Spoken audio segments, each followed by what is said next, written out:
Kabanata 1621. Nagagalit si inay kahapon, na sinasabi na sinusubukan na ni tatay na aliwin muli ang ilang mahirap na kamag-anak. Hindi ko inakala na ito ay si Harvey York. Saan siya nakakakuha ng lakas ng loob na dumalo sa pagtitipon ngayong gabi? Kung ikukumpara kay Young Master Walker, isang pulubi lang si Harvey. Bakit ko pa inisip na gwapo siya noong bata pa ako? Tumingin si Hazel Malone kay Harvey at hindi maiwasang mapalabas ang isang lihim na buntong hininga. Pagkatapos ay hindi sinasadya na inihambing si Stephen Walker sa kanyang pagkabata sa pagkabata ni Harvey. Hindi niya alam kung gaano kakilakilabot ang mga paghahambing hanggang ngayon. Si Stephen ay natatanging may talento sa gayong murang edad, na naging tagapamahala ng negosyo ng Kaizen Group sa ngayon. Dumalo rin siya sa off-road car club ng Mordo at pamangkin ni Deputy Branch Leader Walker. Anuman ang mga koneksyon, impluwensya, o kakayahan, isang karakter na tulad nito ay maaaring isaalang-alang na nangungunang tao sa Mordo.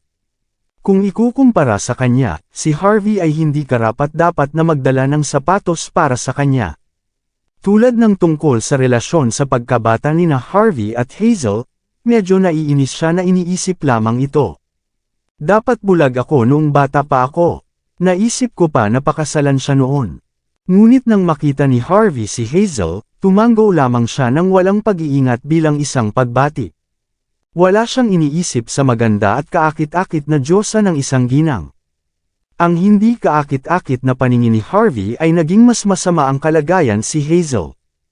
Ang isang diyosa na tulad niya ay hindi mabilang na mga tao na ginagawa ang lahat para lamang mapalugod siya.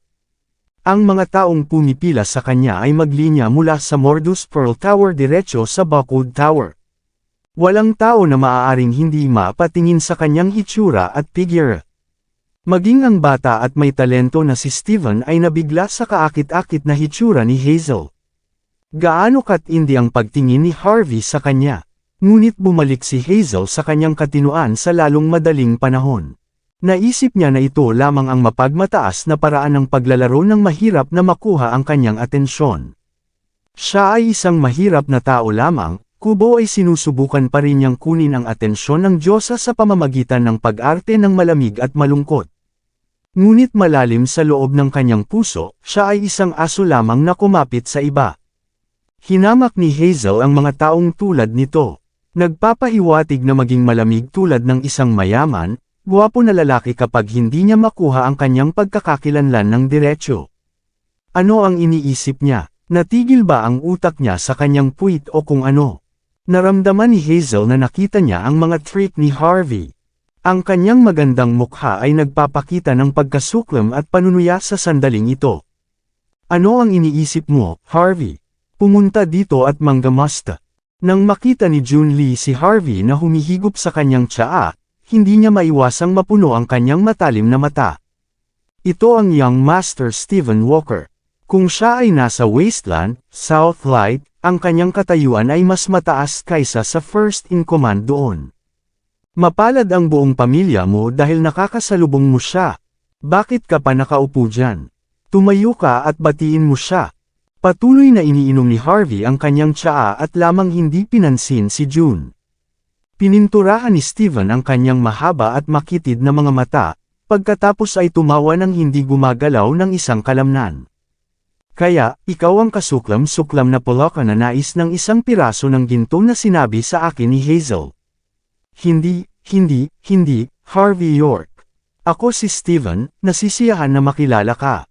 Alang-alang kay Hazel, maaari kang lumapit at hanapin ako kung kailangan mo ng tulong sa Mordo. Pinahaba ni Stephen ang kanyang kanang kamay na may banayad na pagtingin sa kanyang mukha. Binigyang diin pa ng kanyang tono ang kanyang kabutihang loob at bukas na pag-iisip. Ang mga babaeng naruroon ay nagpapakita ng paghanga sa sandaling iyon. Ano ang tumutukoy sa isang upperclassman? Ano ang tumutukoy sa isang itaas na bilog na socialite? Ginagawa nito, hindi ka karapat-dapat, mahinahon na sinabi ni Harvey. Wala kang pagkakakilanlan, kapangyarihan, o katayuan. Ang mga taong katulad mo ay walang karapatang makipagkamay sa akin. Ang karamihan ng tao ay namatay ng tahimik matapos marinig ang mga salitang iyon. Nabigla ang lahat habang nakatingin sa kay Harvey York. Harvey, ano ba talaga ang ibig mong sabihin? Bumagsak ang kilay ni Jun Lee. Galit siya, binigyan ka ni Stephen Walker ng paggalang sa pag-shake hand ng iyong kamay.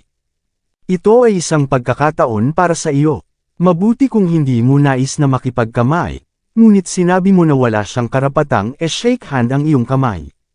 Sinabi mo na siya ay masyadong mababa sa kanyang katayuan, kakayahan, at pagkakakilanlan. At hindi siya karapat-dapat na makipagkamay sa iyong kamay. Sino ka sa palagay mo?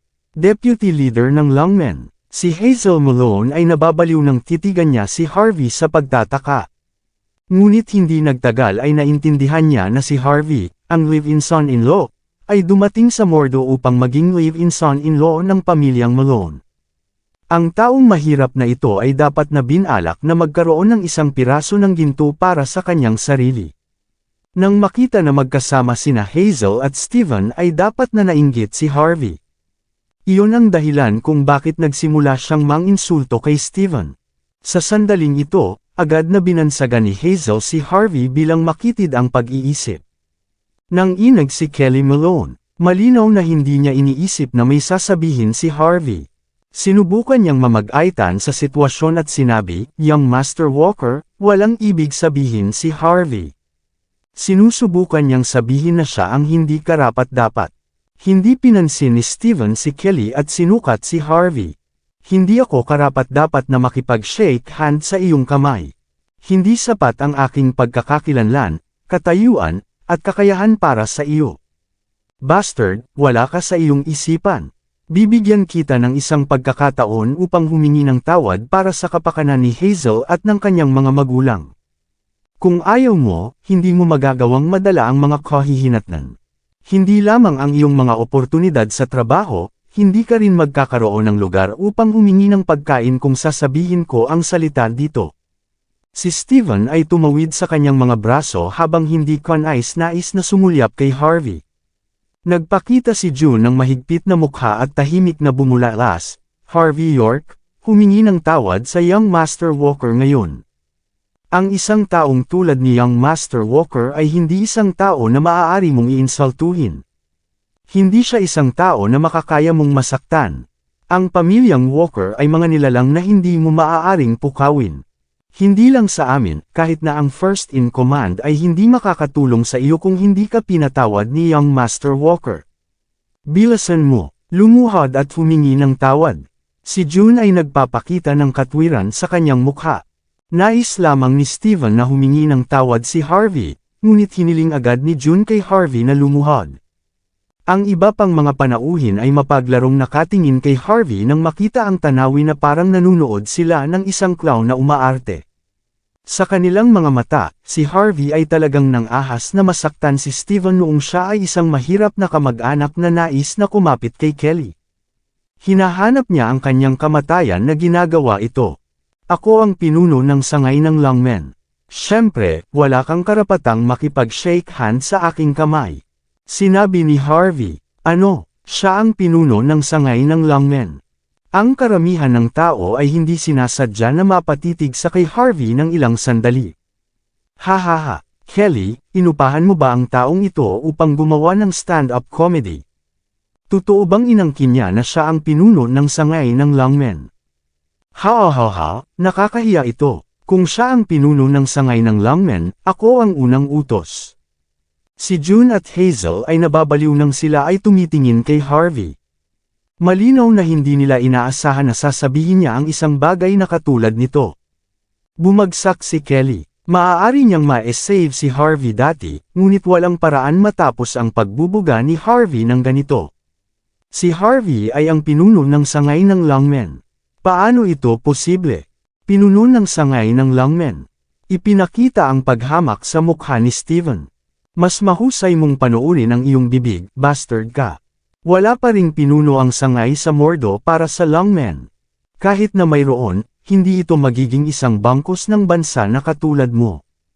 Mabuti na lang na ako ang nakarinig tungkol dito.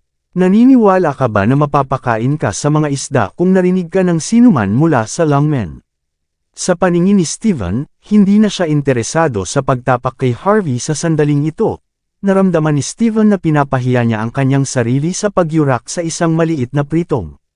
Hinawakan ni Harvey ang kanyang tsaa at mahinahong sumagot, ang sangay ng Mordus Lungmen ay talagang walang pinuno ng sangay. Ngunit, may isa na ngayon at narito ako. Bum-ontong hininga si Stephen Walker. Napapagod na rin siya kahit na makipag-usap pa kay Harvey York. Tumingin siya kay Kelly Malone at sinabi, Uncle Malone, hindi ko sasabihin sa aking tiyuhin, kay Deputy Branch Leader Walker, tungkol dito sa paggalang kina Hazel Malone at Auntie Malone. Ngunit, pinakamahusay na ipadala mo ang probonsyano na ito pabalik sa kung saan siya nagmula. Kung hindi, kahit na ako hindi ko kayo matutulungan kung siya ay magbubuga ng walang kaparirikan sa labas. Nagbuntong hininga si Steven, pagkatapos ay lumingon at umalis pagkatapos sabihin ang mga salitang iyon. Pakiramdam niya ay madamay siya sa gulo kung nanatili pa siya sa parehong silid tulad ni Harvey. Ang lahat ng iba pang mga panauhin ay kumibot ang kanilang mga mata, pagkatapos silang lahat ay tumayo at nagpakita ng sapilitang mga ngiti sa kanilang mga mukha. CEO Malone, mayroon pa akong ilang negosyo na dadaluhan sa bahay, kaya aalis na ako ngayon. Ituturing kita sa isang pagkain sa susunod. Sa susunod. Matapos ang ilang mga salita, ang mga panauhin ay tumakbo ng mas mabilis kaysa sa mga rabbits na nagagawa. Sa baliw na tao, si Harvey, walang kaparereka na nagbubuga dito. Magkakaproblema din ang mga panauhin kung may isang tao mula sa Lungmen na malaman ang tungkol dito. Lahat ng mga panauhin ay matandang mga fox. Sino ang makakasakit sa Lungmen, ang samahan na may malalaking negosyo at pamilya, para sa ilang tao na nakilala lamang nila? Di nagtagal, ang kwarto na nakaganyak na puno ng mga panauhin ay naiwan lamang kasama sina Harvey at Kelly at ang kanyang pamilya. Wala sa mga kagamitan ang ginalaw sa mga lamesa na puno ng pagkain. Ang buong kwarto ay nakaramdam ng sobrang awkward. Ang mga mata ni June ay nanginig ng walang tigil. Galit siyang sumulyap kay Harvey at bumulalas, tumingin ka. Puno ka lang ng masamang kapalaran. Umalis si Young Master Walker dahil sa iyo. Ang buong karamihan ng mga panauhin ay nawala din. Narito ka ba upang kumapit sa amin o sirain ang aming buong pamilya? Sumimangot si Kelly at sumagot, June, hindi mo masabi yan. Si Harvey ay isang bata at masiglang tao. Nagbibiro lang siya. Bukod sa, hindi ako interesado sa sisi na iyon. Si Harvey na umihi sa kanya ay ang gusto ko lang. Ang gusto mo lang. Si June ay kumukulo sa galit. Nangangahulugan ba ito na ikaw ang nagsabi sa kanya na sabihin na siya ang pinuno ng sangay ng mordo ng Lungmen? Hindi mo ba alam kung anong mga kahihinatnan ang dapat nating madala dahil sa mga salitang iyon? Sinasabi ko sa iyo ngayon. Wala ang aming pamilya na gagawin kay Harvey mula ngayon. Kung panatilihin mo pa rin siya rito, dadalhin ko si Hazel at magsampa ng diborsyo. Si June ay naiinis na kay Harvey, na narito upang kumapit kay Kelly. Natakot siya na si Kelly ay mag-aaksaya ng pera sa kay Harvey. Siya ay natural na bumagsak sa kanyang harapan pagkatapos makakuha ng isang dahilan upang gawin ito. Hindi na niya binayaran ang paggalang kay Harvey, galit si Kelly matapos marinig ang mga salitang iyon. Pamangkin ko si Harvey, kung hindi ko siya alagaan, sino ang? Sinasabi ko sa iyo, hindi lamang dadalhin ko siya sa paligid ng mordo, papayagan ko pa siyang magtrabaho sa aking kumpanya at manirahan sa bagong villa na binili ko kamakailan. Sige, sabi na nga ba, ang villa na binili mo at isang bakanteng posisyon para sa isa pang mas mataas na up, ginawa mo ang lahat para sa taong puno ng masamang kapalaran sa kay Harvey, tama? Si June ay tumawa sa galit. Bravo, Kelly Malone. Ilang beses ko bang sinabi sa iyo na huwag aliwin ang mga mahihirap na kamag-anak na iyon dahil mayroon kang kaunting pera? Nakalimutan mo na, hindi ba? E paano kung tatanggapin ko sila? Sinampal ni Kelly ang kanyang palad sa mesa. Ako at si York ay halos pamilya noon. Kung hindi ito para sa kanya at sa tulong ng kanyang pamilya, nagutom na tayo sa kamatayan ngayon. Ngayon na hindi talaga maayos si Harvey, ano ang mali sa akin na tumutulong sa kanya bilang kanyang tiyuhin? Sinasabi ko sa iyo ngayon, hindi lamang ako susuporta sa kanya, gagawin ko siyang live-in son-in-law. Wala kang pagpipilian kundi sumang-ayon. Wala ka sa isip, Kelly. Nanginginig si June sa galit. Nais mo siyang maging aming live-in son-in-law. Aling bahagi sa kanya ang nagkakahalaga ng pagpapakasal kay Hazel? Maraming salamat sa lahat ng sumusubaybay. Please subscribe and follow my YouTube and Facebook channel, Filipino Novel. Maraming salamat po. Itatago mo pa rin ang live-in son-in-law na ito na sinipa mula sa ibang pamilya at igiit sa kanya na pakasalan ang ating anak na babae. Kelly Malone, may sakit ka ba? May sakit sa kabaliwan.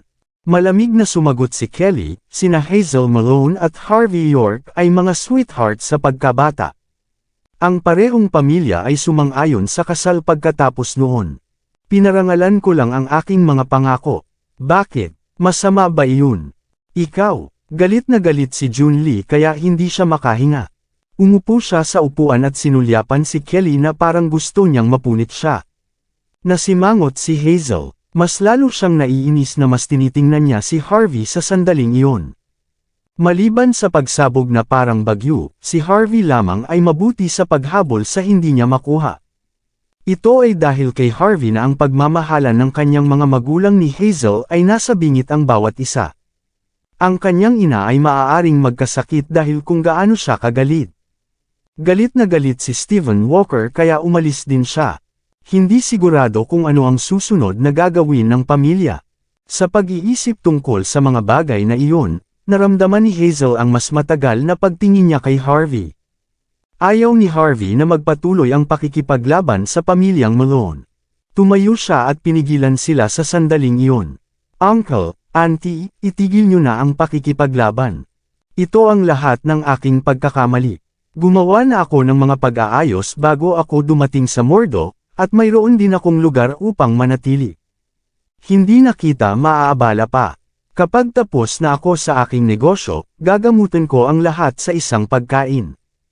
Pumunta ako ngayon upang pag-usapan ang mga dating panahon mula nung hindi na tayo nagkita ng 100 taon o higit pa. Hindi kayo dapat mag-away dahil sa akin. Aalis na ako ngayon. Ito ay isang maliit na regalo lamang para sa iyo, Uncle Malone. Mangyaring dalhin ito. Sa gitna ng mga salita ni Harvey, kinuha niya ang Polygonum multiflora na ibinigay ni Benjamin Lynch at inilagay ito sa mesa. Pagkatapos ay kinuha niya ang sariling bagahe at umalis. Umalis siya ng ganyan. Hindi lang siya nagpapanggap. Bumagsak ang katahimikan. Akala nila ay sinusubukan ni Harvey na kumilos ng isang buong palabas, ngunit umalis talaga si Harvey. Harvey, huwag kang umalis. Hazel, bilasan mo at pabalikan siya. Hindi man niya kabisado ang lugar na ito. Paano kung may nangyari sa kanya? Mabilis na sinabi ni Kelly.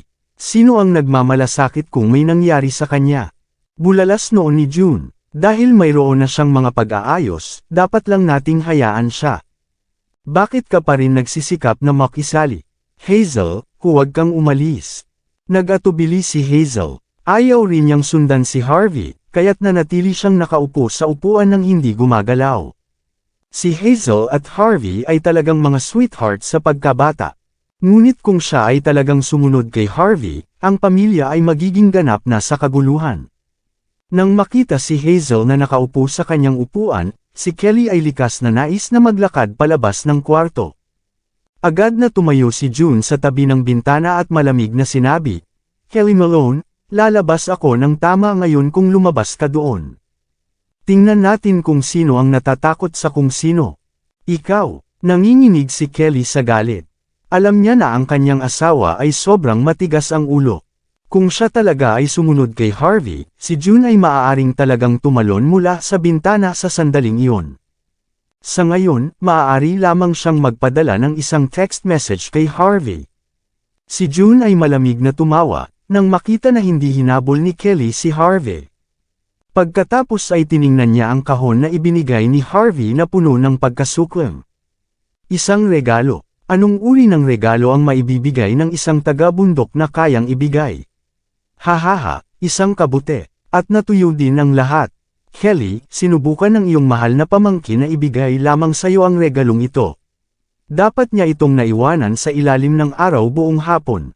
Alang-alang sa kanyang kabutihang loob, maghanda ako ng ilang nilagang manok na may mga kabuti ngayong gabi at hayaan mong madama ang bigat ng regalong ito. Kabanata 1625. Si Harvey York ay lumakad palabas ng Building of Peace, pagkatapos ay sumulyap sa likuran niya nang hindi nagsabi ng isang salita. Tunay na siya ang pinuno ng sangay ng mordo ng Longmen, at dito niya ibubunyag ang kanyang pagkakakilanlan. Kahit na hindi naniniwala si Kelly Malone at ang kanyang pamilya kay Harvey, gagawin nila ito sa hinaharap. Wala ring balak si Harvey na magpaliwanag. Tumawag siya ng taxi at nagtungo sa patutunguhan na inayos nila ni Tyson Woods. Nag-vibrate ang telepono ni Harvey sa sandaling ito. Naipasa ang isang text message, hinimok ni Kelly si Harvey na manatili sa isang hotel sa ngayon, pagkatapos ay sinabi kay Harvey na huwag habulin ang hindi matamo na mga pangarap at manatiling makatotohanan. Pinaalalahanan din niya si Harvey na huwag makipag-usap ng malaki. Hindi mapigilan ni Harvey ngunit ngumiti matapos makita ang text message. Kahit na matagal na mula nang magkita sila, si Kelly ay talagang isang mabuting may sapat na gulang. Naramdaman ni Harvey na tunay na nagmamalasakit sa kanya si Kelly. Nag-isip si Harvey tungkol dito, pagkatapos ay sumagot ng hindi nagbibigay ng maraming paliwanag na nagsasabing mayroon siyang iba pang mga pag-aayos at muling bisitahin niya si Kelly kapag siya ay libre. Matapos ang kalahating oras, ang taxi ay nakarating sa isang high-end na pribadong club sa paligid ng estuaryo ng Mordo. Agad na dumating si Harvey sa silid 777. Si Tyson Woods at ang iba pa ay naghihintay na sa kanya.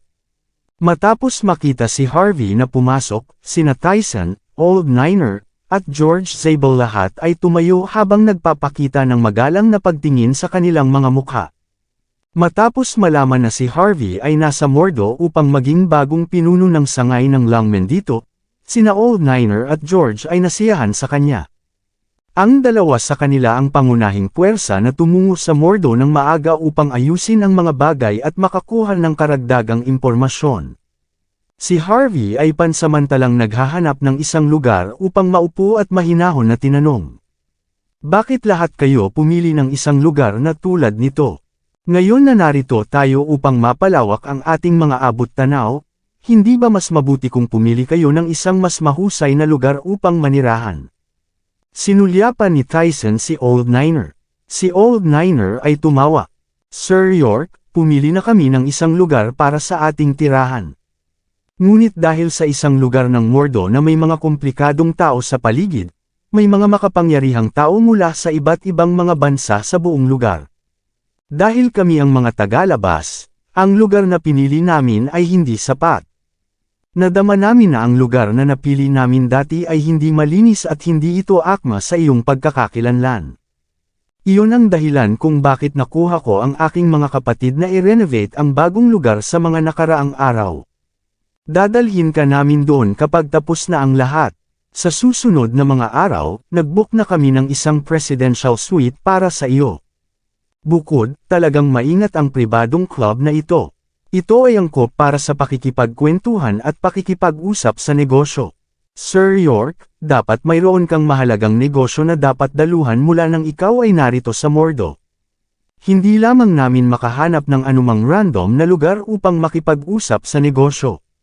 Si Harvey ay bahagyang tumango, pagkatapos ay inilipat ang kanyang tingin kay George at humingi ng mahinahon, namamahala ka sa pangangalap ng impormasyon. Dahil ilang araw ka nang naririto, gaano mo alam ang tungkol sa sangay ng Longmen dito? Sa gitna ng kanyang talumpati, inangat ni Harvey ang isang mangkok ng sinigang sa harap niya at nagsimulang humigop mula rito. Ngumiti si George at sumagot, Sir York, nagtipon ako ng maraming impormasyon sa mga nakaraang araw. Ngunit napakaraming mga nangunguna, hindi ko na magkasama ang isang balangkas. Bakit hindi mo na lang ako tanungin kahit anong gusto mong malaman, at sasagutin ko sila? Tumango si Harvey. Oo naman. Pag-usapan natin ang sitwasyon ngayon. Mayroon bang tila hindi bababa sa may kakayahan ng Longmen's Mordo branch? Ang sitwasyon ay nagpapatatag para sa ngayon, at ang pag-shuffling ng mga puwersa ay tumigil na ngayon. Pag-usapan natin ang tungkol sa pamilyang Bauer ngayon. Si Oliver Bauer ay may halos 12 asawa, ngunit mayroon lamang siyang 4 na anak na lalaki. Wala sa kanila ang hindi bababa sa isang medyo may kakayahang. Ang pamilya ay nahati sa 2 paksyon, at walang katapusang pakikipaglaban sila. Ang mga tao ay patuloy na namamatay sa huli. Hinayla ni George ang kanyang telepono habang nasa gitna ng kanyang pagsasalita.